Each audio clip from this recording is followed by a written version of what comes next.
Tangis haru Hamka pencuri pisang di Goa kini bebas usai dapat restoratif justice. Tangis haru Erlangga Hamka, buruh harian pelaku pencurian tanda pisang setelah mendapat restoratif justice atau penyelesaian perkara di luar pengadilan di Kabupaten Goa, Sulawesi Selatan, Sulsel. Ia sempat ditahan polisi karena mencuri 4 tandan pisang di Desa Kanjilo, Kecamatan Barombong, Kabupaten Goa, Minggu, 17 Agustus 2025. Hamka nekat mencuri karena terdesak masalah ekonomi. Dari 4 tandan pisang dicurinya, 2 tandan sempat dijual Rp150.000. Uang itu ia gunakan untuk membayar cicilan mingguan sebesar Rp100.000 di salah satu koperasi milik BUMN. Sementara 2 tandan lainnya belum sempat terjual karena ditangkap polisi. Hamka dapat RJ setelah Rustam pemilik pisang mencabut laporan dan dengan lapang dada memaafkannya. Di hadapan korban Rustam dan polisi, Hamka tak kuasa menahan tangis. Ia berulang kali memohon maaf dan berjanji tidak akan mengulangi perbuatannya. Kapolres Goa, AKBP Muhammad Aldi Sulaiman, mengatakan restoratif justice diberikan setelah mempertimbangkan banyak hal. Termasuk kondisi ekonomi pelaku dan kebesaran hati korban bersedia memaafkan.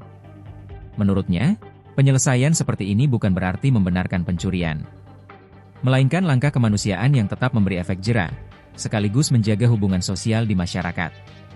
AKBP Aldi juga memenuhi kebutuhan kerugian pemilik pisang berupa uang dan bantuan sembako. Begitu juga terlapor yang menerima bantuan dari Kapolres Goa. Kasat Reskrim Polres Goa, AKP Bahtiar menambahkan restoratif justice diberikan setelah semua persyaratan terpenuhi. Mulai dari pengakuan pelaku, kesediaan korban memaafkan, hingga adanya pemulihan kerugian. Ia menuturkan, kerugian ditaksir sekitar Rp300.000 dan sudah ada pemulihan.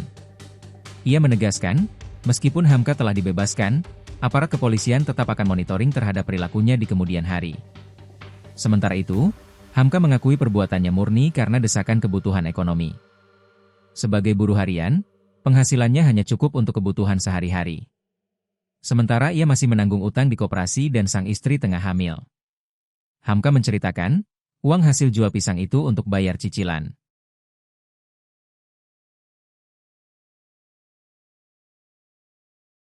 Download Tribun X sekarang, menghadirkan lokal menjadi Indonesia.